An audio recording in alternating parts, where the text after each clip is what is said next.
కాంగ్రెస్ నేత మధు యాష్కి గౌడ్ ను సీఎం రేవంత్ రెడ్డి పరామర్శించారు. రంగారెడ్డి జిల్లా హయత్ నగర్ లోని మధు యాష్కి గౌడ్ నివాసానికి వెళ్లి ఆయన్ను పరామర్శించారు. కొద్ది రోజుల క్రితం మృతి చెందిన మధు యాష్కి గౌడ్ మాతృమూర్తి అనసూయ చిత్రపటానికి పూలమాలలు వేసి నివాళులు అర్పించారు. వారి కుటుంబ సభ్యులను పరామర్శించి ధైర్యం చెప్పారు.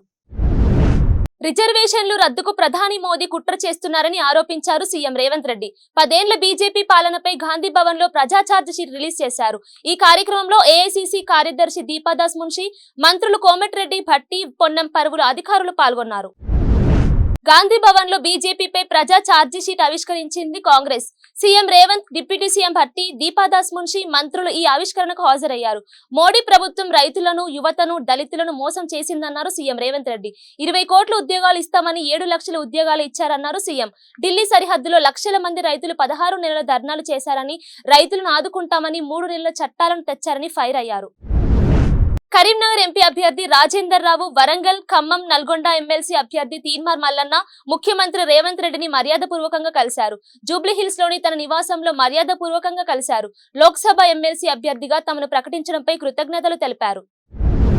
సీఎం రేవంత్ రెడ్డికి మాజీ మంత్రి హరీష్ రావు మరో సవాల్ విసిరారు. రేపు అమరవీరుల స్తూపం దగ్గరకు రాజీనామా లేఖను తీసుకొస్తానని, సీఎం రేవంత్ కూడా రాజీనామా లేఖను తీసుకొని వస్తారని ప్రశ్నించారు. ఇద్దరి రాజీనామా లేఖలను మేధావుల చేతిలో పెడదామని పిలుపునిచ్చారు. ఆగస్టు 15లోగా 6 గ్యారంటీలు, రైతు రుణమాఫీ అమలు చేస్తే తన రాజీనామా లేఖను తీసుకెళ్లి స్పీకర్ కు ఇస్తానని చెప్పారు. గ్యారంటీలు అమలు చేయకుంటే రేవంత్ రాజీనామా లేఖను గవర్నర్ కు ఇస్తారని సవాల్ చేశారు. 2024 సార్వత్రిక ఎన్నికలు కీలక దశకు చేరుకున్నాయి. నామినేషన్ల పర్వం ముగిసింది. తెలుగు రాష్ట్రాల్లో చివరి రోజు పెద్ద సంఖ్యలో నామినేషన్లు దాఖలయ్యాయి. మే 13న ఏపీ, తెలంగాణలో జరగబోయే 4వ దశ అసెంబ్లీ, పార్లమెంట్ ఎన్నికలకు నామినేషన్లకు గడువు ఇవాళతో ముగిసింది. ఏపీలో 175 అసెంబ్లీ స్థానాలకు 3300కు పైగా నామినేషన్లు దాఖలు కాగా 25 ఎంపీ స్థానాలకు 600 నామినేషన్లు దాఖలయ్యాయి.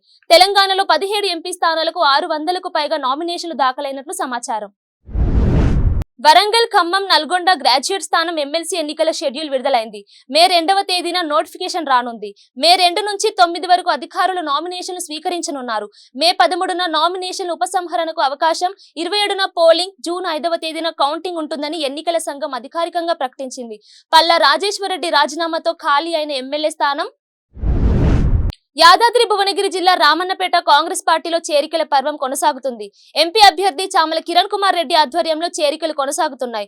రామన్నపేట మండలంలో బీఆర్ఎస్ పార్టీ నుండి సుమారు 100 మంది పైగా కాంగ్రెస్ పార్టీలో చేరారు. వారికి ఎమ్మెల్యే వేముల వీరేశం, చామల కిరణ్ కుమార్ రెడ్డి, సీనియర్ నాయకులు అడ్వకేట్ జినుకుల ప్రభాకర్ కాంగ్రెస్ కండువా కప్పి పార్టీలోకి ఆహ్వానించారు. కాంగ్రెస్ పార్టీ చేస్తున్న అభివృద్ధి సంక్షేమ పథకాలకు ఆకర్షితులై కాంగ్రెస్ పార్టీలో చేరుతున్నట్లు తెలిపారు చామల కిరణ్.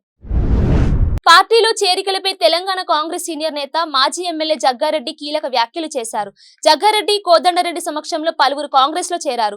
ఈ సందర్భంగా ఎవరు పార్టీలో చేరినా చేర్చుకోవాలని ఏఐసీసీ ఆదేశించిందని చెప్పారు.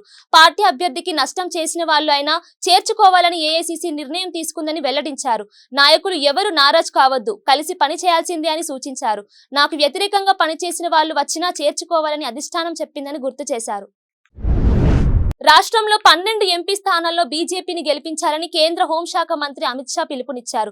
సిద్దిపేటలో మెదక్ బీజేపీ ఎంపీ అభ్యర్థి రఘునందన్ రావుకు మద్దతుగా ఏర్పాటు చేసిన బహిరంగ సభలో అమిత్ షా మాట్లాడారు. మోడీని మరోసారి ప్రధానిని చేయాలన్నారు. దేశంలో 400కు పైగా స్థానాల్లో బీజేపీని గెలిపించాలన్నారు. కశ్మీర్ను భారత్లో శాశ్వతంగా అంతర్భావం చేసేందుకు మోడీ కృషి చేస్తానన్నారు. తెలంగాణలో విమోచన దినోత్సవం నిర్వహించాల్సి ఉందన్నారు. బీజేపీ వచ్చాక సెప్టెంబర్ 17న తెలంగాణ విమోచన దినోత్సవం నిర్వహిస్తామన్నారు. ఇచ్చిన హామీలు అమలు చేయని కాంగ్రెస్ ప్రభుత్వానికి ఓట్లు అడిగే హక్కు లేదని బీజేపీ అభ్యర్థి అరుణ అన్నారు. నారాయణపేట జిల్లా మగనూరు మండలం వడ్వడ్ గ్రామంలో బీజేపీ లోక్సభ ఎన్నికల ప్రచారం విస్తృతంగా నిర్వహించారు. ఇది కాంగ్రెస్ ఓటు కాదు, ఇది పెద్ద ఓటు. ఈ దేశానికి ప్రధాని ఎవరో నిర్ణయించే ఓటు అని అన్నారు. ప్రజా సంక్షేమ పాలనలో మోదీ ప్రపంచానికే ఆదర్శం నిలిచారన్నారు. ఇలానే ప్రజలను మోసం చేసి నోటికొచ్చినట్లు మాట్లాడిన కేసీఆర్ ఎక్కడికి వెళ్లాడు చూసాం. రేపు రేవంత్ కు అదే పరిస్థితి వస్తుందని ఆమె వెల్లడించారు. ఖమ్మం బీఆర్ఎస్ ఎంపీ అభ్యర్థి నామా నాగేశ్వరరావు ఎన్నికల ప్రచారంలో దూసుకుపోతున్నారు. నగరంలోని పెవిలియన్ గ్రౌండ్ లో నామా ఎన్నికల ప్రచారం నిర్వహించారు. వాకింగ్ చేస్తున్న ప్రజలను కలిసి ఓటును అభ్యర్థించారు. గ్రౌండ్ లో చిన్నారులు, మహిళలు, క్రీడాకారులను కలిసి మాట్లాడారు. క్రీడాకారుల సమస్యలు అడిగి తెలుసుకున్నారు. బీఆర్ఎస్ ప్రభుత్వ హయాంలో జిల్లాలో జరిగిన అభివృద్ధిని వివరించారు. మరొకసారి అవకాశం కల్పిస్తే జిల్లాను మరింత అభివృద్ధి చేస్తానని చెప్పారు. కారు గుర్తుపై ఓటు వేసి భారీ మెజార్టీతో గెలిపించాలని నామా నాగేశ్వరరావు కోరారు. మాజీ మంత్రి ప్రముఖ సినీ నటుడు బాబు మోహన్ వరంగల్ లోక్సభ స్థానం నుంచి స్వతంత్ర అభ్యర్థిగా నామినేషన్ దాఖలు చేశారు. మధ్యాహ్నం వరంగల్ కేంద్రంలోని రిటర్నింగ్ ఆఫీసర్ కార్యాలయానికి వెళ్లి నామినేషన్ పత్రాలను సమర్పించారు. నామినేషన్ దాఖలు చేసే సమయంలో బాబు మోహన్ కారును లోపలికి అనుమతించలేదు. తాను అనారోగ్యంతో బాధపడుతున్నానని చెప్పినప్పటికీ పోలీసులు వినిపించుకోలేదని ఆవేదన వ్యక్తం చేశారు. తాను ఎమ్మెల్యేగా మంత్రిగా పనిచేశానని, కానీ ఎన్నడూ ఇలాంటి వింత నిబంధనలు చూడలేదన్నారు.